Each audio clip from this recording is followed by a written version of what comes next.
क्या भारतीय जनता पार्टी की तरह ही अब मुस्लिमों की पार्टी बनने जा रही है ओबीसी की पार्टी एआईएमआईएम?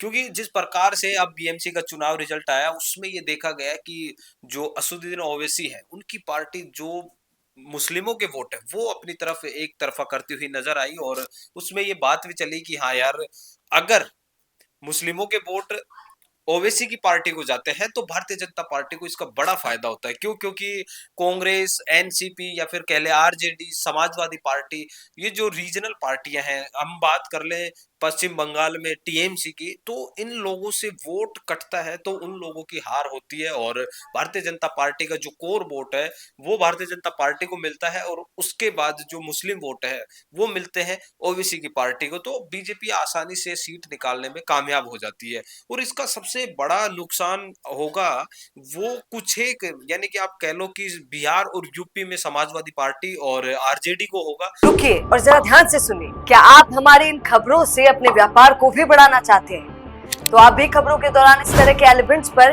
अपना विज्ञापन दे सकते हैं या फिर ऐसे खबर के 1 मिनट बाद अपना पूरा विज्ञापन डलवाएं, जो कि 8 लाख से ज्यादा सब्सक्राइबर्स और फॉलोअर्स वाले द फैक्ट इंडिया चैनल्स और पेजेस से राजस्थान के कोने कोने में पहुंचेगा और इससे आपका व्यापार, जो कि अभी इलेक्शन हुए थे बिहार में, उसमें आपने देखा भी होगा कि किस प्रकार से आरजेडी को नुकसान हुआ और आरजेडी हारी।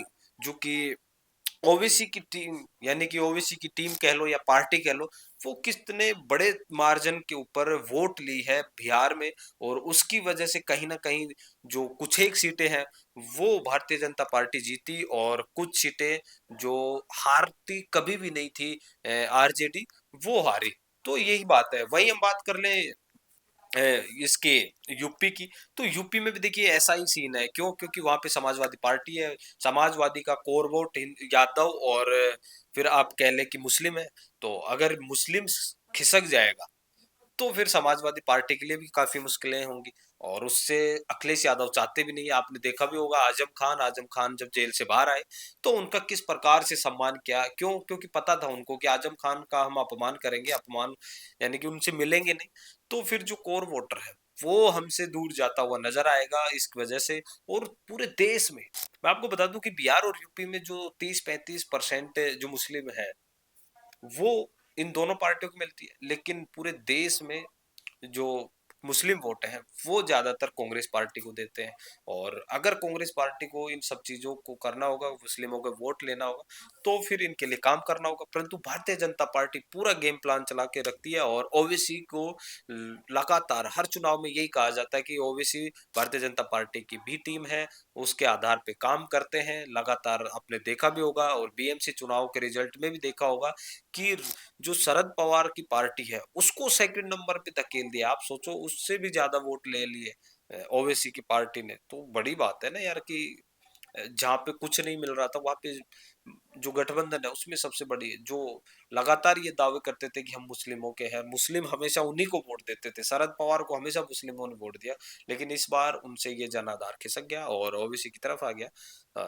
देखने बाद देखिए ओबीसी की जो पार्टी है उसका 1967 में उनके पिता ने इसकी स्थापना की थी और उसके बाद लगातार ये सब चीजें चलती रही थी और पूरे देश में अब नेटवर्क पूरा फैला लिया। हैदराबाद में आपको पता ही होगा ओबीसी का कितना दबदबा है, कितनी और कितनी शिद्दत से वो काम करते हैं, लेकिन ठप्पा उन पे लग चुका है कि वो भारतीय जनता पार्टी की बी टीम है। आप कैसे देखते हैं? क्या मुसलमानों को सच में ही ओबीसी के साथ जाना चाहिए या फिर मुसलमान कांग्रेस के साथ रहेंगे या फिर उनका कुछ भला हो या ना हो, या फिर ओबीसी आपको भारतीय जनता पार्टी की बी टीम लगती है?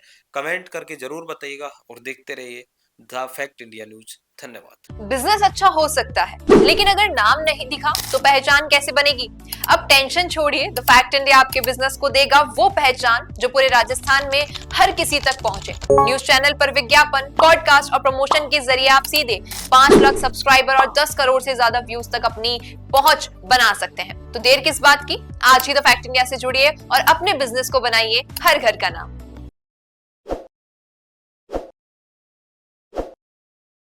ताज़ा खबरों के लिए विजिट करें द फैक्ट इंडिया की वेबसाइट और डाउनलोड करें द फैक्ट इंडिया ऐप। ताज़ा खबरों के लिए विजिट करें द फैक्ट इंडिया की वेबसाइट और डाउनलोड करें द फैक्ट इंडिया ऐप।